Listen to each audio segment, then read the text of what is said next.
കേരള സംസ്ഥാന ആസൂത്രണ ബോർഡ് സംഘടിപ്പിച്ച വിഷൻ 2031 എന്ന പരിപാടിയിൽ മുതിർന്ന കോൺഗ്രസ് നേതാവായ മണിശങ്കർ അയ്യർ ഒരു പ്രസ്താവന നടത്തി. അതായത് മണിശങ്കർ അയ്യർ പറഞ്ഞത് കേരളത്തിൽ പിണറായി സർക്കാർ തന്നെ തുടർ ഭരണത്തിൽ വരും. അതായത് സർക്കാർ ഇതുവരെ, അതായത് പിണറായി സർക്കാർ ചെയ്ത ചില നല്ല കാര്യങ്ങളെ കുറിച്ച് ഈ വേദിയിൽ വെച്ച് തന്നെ മണിശങ്കർ അയ്യർ പറയുകയും ചെയ്തു, ധൈര്യപൂർവ്വം പറയുകയും ചെയ്തു. അപ്പം പിന്നെ അതുപോലെ തന്നെ ഒരു കാര്യം കൂട്ടിച്ചേർത്ത് പറഞ്ഞതെന്ന് പറഞ്ഞാൽ, ഗാന്ധിജി എന്താണോ സ്വപ്നം കണ്ടത്, അതായത് ഗാന്ധിജി എന്ത് വിഭാവനം ചെയ്യണമെന്ന് ആഗ്രഹിച്ചോ അത് തന്നെയാണ് പിണറായി സർക്കാർ മുന്നോട്ട് വെച്ചതെന്നും പിണറായി സർക്കാരിന്റെ പ്രവർത്തനം ആ രീതിയിലാണെന്നും വളരെ വ്യക്തമായിട്ട് തന്നെ ധൈര്യത്തോടെ തന്നെ മണിശങ്കർ അയ്യർ പറഞ്ഞു വെച്ചു. അപ്പൊ ഇത് കണ്ടപ്പം സ്വാഭാവികമായിട്ടും മറ്റേ തലപ്പത്തിരിക്കുന്നവർക്ക് അത്ര പിടിക്കത്തില്ലല്ലോ. അപ്പൊ അങ്ങനെ വന്നപ്പം എന്തുണ്ടായി, അതായത് നമ്മുടെ ജിൻഡോ ജോൺ എന്ന് പറയുന്ന മുതിർന്ന ഒരു കോൺഗ്രസ് നേതാവ് ഇതിനെതിരെ ഫേസ്ബുക്കിൽ പോട്ടെ എന്നല്ല നമ്മൾ അങ്ങനെ പറഞ്ഞു കൊടുക്കണം, വക്താവ്, ശരി. അപ്പം പുള്ളി ഫേസ്ബുക്കിൽ ഒരു പോസ്റ്റ് ഇട്ടിട്ടുണ്ട്, വളരെ മോശമായ പോസ്റ്റ്. അതായത് ഈ അലവലാതി, അതായത് ഈ അലവലാതി ചിലപ്പോൾ യൂട്യൂബ് ബാൻ ചെയ്യും ഈ വാക്കൊക്കെ ഉപയോഗിച്ച് കഴിഞ്ഞാൽ. അപ്പൊ ഈ അലവലാതിയെ ചുമക്കണോ എന്നാണ് ജിൻഡോ ചോദിച്ചിരിക്കുന്നത്. അപ്പം ഈ സംഭവം ഇങ്ങനെ ഇപ്പൊ ശരിയാണ്, രണ്ടുപേരും അവരുടേതായ രീതിയിലുള്ള കാര്യങ്ങൾ പുറത്തോട്ട് വിട്ടു. പക്ഷെ ഇതുവരെ കോൺഗ്രസിലെ മറ്റു മുതിർന്ന തലപൊങ്ങിയ നേതാക്കന്മാരാരും ഈ ഒരു വാക്കിനെതിരെയോ അല്ലെങ്കിൽ ജിൻഡോയുടെ ഈ ഒരു ഫേസ്ബുക്ക് പോസ്റ്റിനെതിരെയോ ഒരു പ്രതികരണവും നടത്തിയിട്ടില്ല. അത് നടത്തൂല്ല. കാരണം പവൻ ഖേര എന്ന് പറയുന്ന ഇപ്പം നമ്മുടെ രമേശ് ചെന്നിത്തലയും പറഞ്ഞത് തള്ളിക്കളയുന്നു, മണിശങ്കർ അയ്യർ പറഞ്ഞതിനെ തള്ളിക്കളയുന്നു എന്നുള്ളതാണ്. പവൻ ഖേര പറഞ്ഞു. പവൻ ഖേരയാണ് ഇതിനകത്ത് വന്നിരുന്നുകൊണ്ട് പോറ്റിയെ കയറ്റി ഭയങ്കര ഗംഭീര പാട്ടാണെന്നുകൊണ്ട് പാൻ ഇന്ത്യൻ റീച്ചിന് കൊണ്ടുപോയ ഒരു നേതാവാണ് പവൻ ഖേര. അപ്പൊ അദ്ദേഹം വന്നിട്ട് പറഞ്ഞ് അയാൾ ഇതിനെ തള്ളിക്കളഞ്ഞു. കാര്യം അങ്ങനെയല്ല സംഭവം എന്നുള്ളത്. സംഭവം എന്ന് വെച്ചാൽ ഈ ആസൂത്രണ ബോർഡിന്റെ ഈ ഒരു പരിപാടി എന്ന് വെച്ചാൽ 2031 വിഷൻ 31 എന്ന് പറഞ്ഞിട്ടാണ് ഒരു പരിപാടി അവതരിപ്പിക്കുന്നത്. ഇപ്പം വിഷൻ 2021 എന്ന് പറയുന്ന 2025 എന്ന് പറയുന്നത് നമ്മൾ കണ്ടു എന്തായിരുന്നു എന്നുള്ളത്. അതായത് നമ്മുടെ കേരളത്തെ ലോകത്തെ രണ്ടാമത്തെ, നമ്മൾ മൊത്തം പരിശോധിക്കുമ്പോൾ ലോകത്തെ രണ്ടാമത്തെ സ്ഥലം, അതായത് അതിദാരിദ്ര്യ മുക്ത സ്ഥലം എന്നുള്ള നിലയിൽ ലോകത്തെ രണ്ടാമത്തെ സ്ഥലമായി നമ്മുടെ കേരളം മാറി.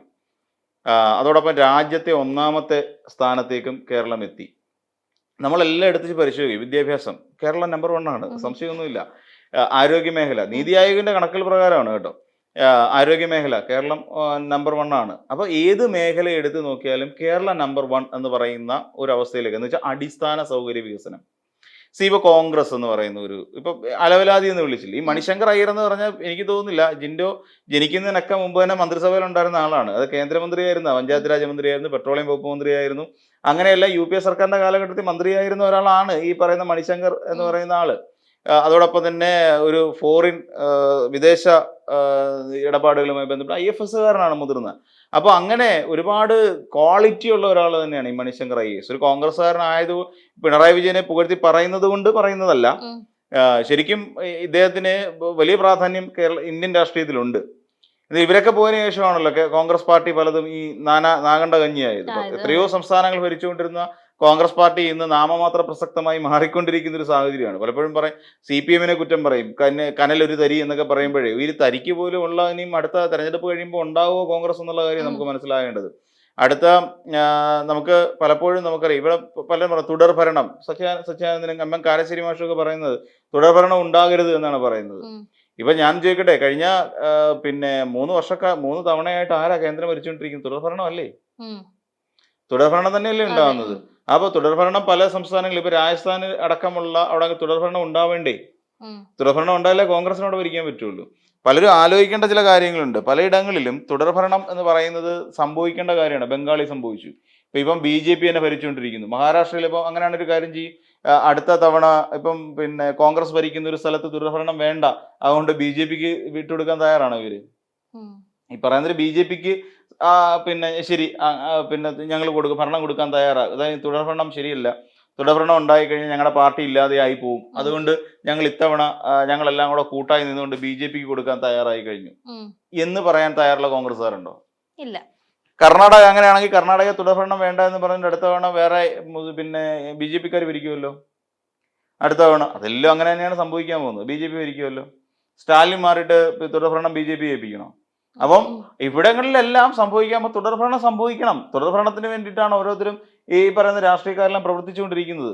അപ്പം ഈ പറയുന്ന മണിശങ്കർ അദ്ദേഹം ഇവിടെ വന്നിട്ട് പറയുന്നു പിണറായി വിജയൻ തുടർഭരണത്തിലേക്ക് പോകും. സ്വാഭാവികമായിട്ടും ഒരു സംസ്ഥാനത്തെക്കുറിച്ച് മനസ്സിലാക്കിയിട്ടായിരിക്കുമല്ലോ ഒരാൾ സംസാരിക്കുന്നത്. അവിടെ പൊളിറ്റിക്സ് ഇല്ല. ഇപ്പൊ നമുക്കറിയാം, ശശി തരൂർ എന്ന് പറയുന്ന ഒരാൾ ഓപ്പറേഷൻ സിന്ദൂറുമായിട്ട് ബന്ധപ്പെട്ടുകൊണ്ട് ലോകരാജ്യങ്ങളിൽ ഇന്ത്യയുടെ ഭാഗം വിശദീകരിക്കാൻ വേണ്ടി പോയി അല്ലേ. എന്നിട്ട് പോയതിനു ശേഷം ശശി തരൂരിന് എന്തെല്ലാം പറഞ്ഞു. എന്നിട്ട് ഇപ്പൊ ശശി തരൂർ ഇപ്പൊ എവിടെയാ? കേരളത്തിന്റെ ചുമതല കൊടുത്തിട്ടുണ്ട് ശശി തരൂരിന്. എന്താ ഗതികേടാണെന്ന്.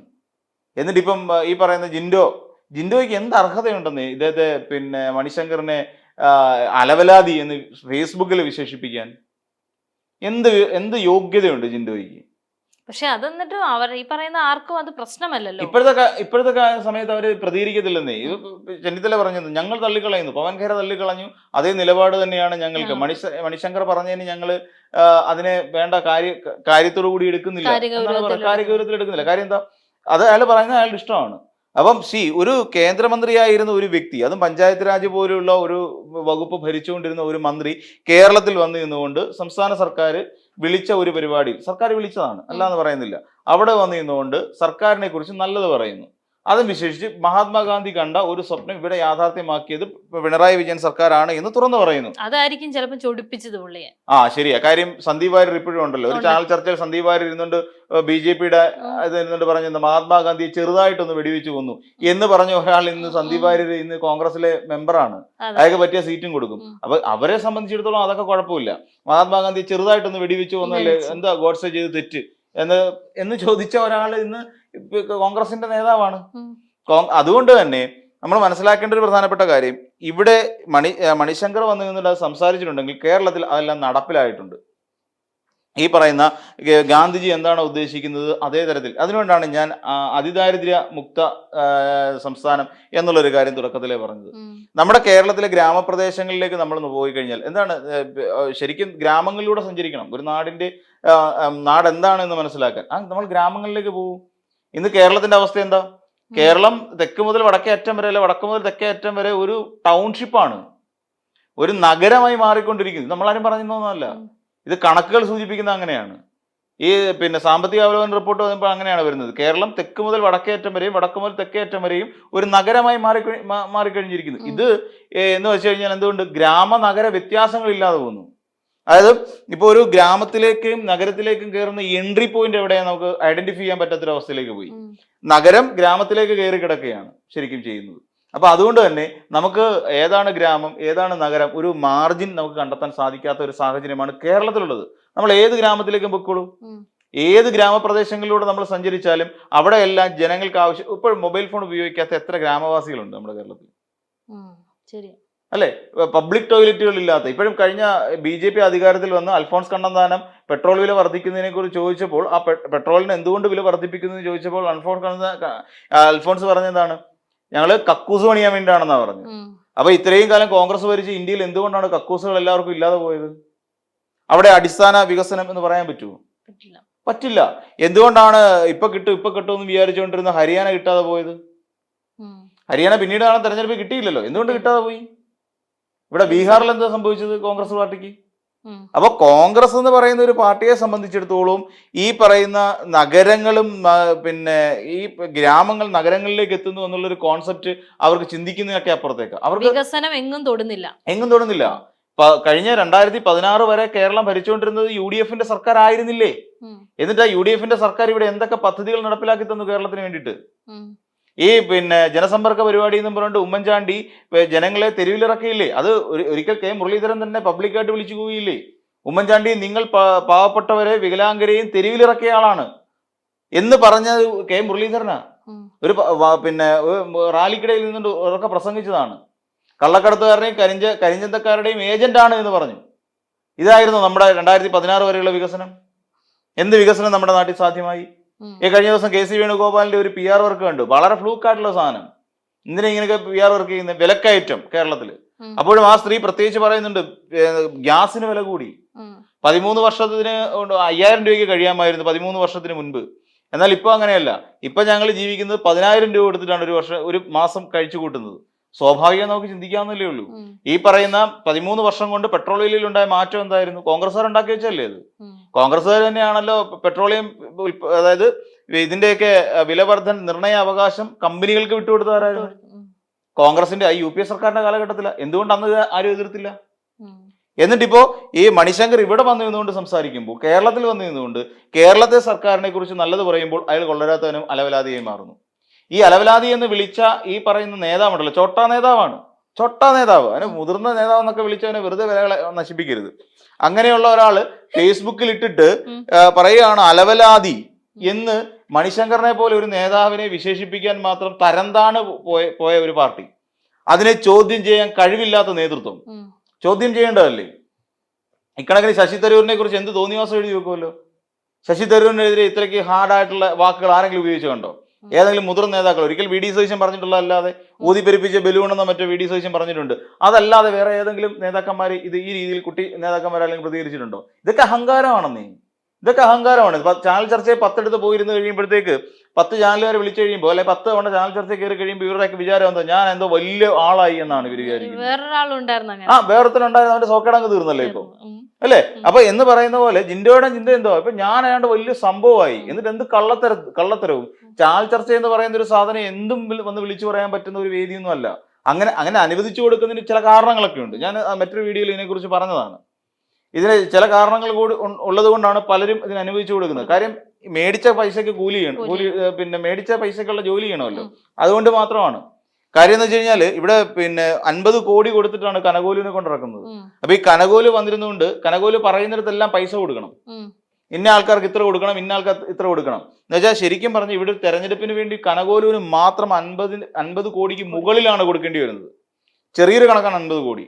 അപ്പം കോൺഗ്രസ്സുകാർ ഇത്രയും തുക മുടക്കിക്കൊണ്ട് നമ്മൾ സിംപിളി ചിന്തിച്ചാൽ മതി. കനകോലു എന്ന് പറയുന്ന ഒരാൾ കേരളത്തിൽ വന്നു നിന്നുകൊണ്ട് കോൺഗ്രസിന് വേണ്ടി PR വർക്ക് നടത്തുമ്പോൾ അയാൾക്ക് കൊടുക്കേണ്ട തുക അപ്പം എങ്ങനെ ഇത് വസൂലാക്കും? സ്വാഭാവികം നമ്മൾ ചിന്തിക്കേണ്ട ഒരു കാര്യമാണ്. ഇപ്പം നമ്മളൊരിടത്തുനിന്ന് ഒരു സാധനം അല്ലാന്നുണ്ടെങ്കിൽ നമ്മളിപ്പോൾ ഒരു വാഹനം മേടിക്കുന്നു, 10 ലക്ഷം രൂപ കൊടുത്തിട്ട് വാഹനം മേടിക്കുന്നു.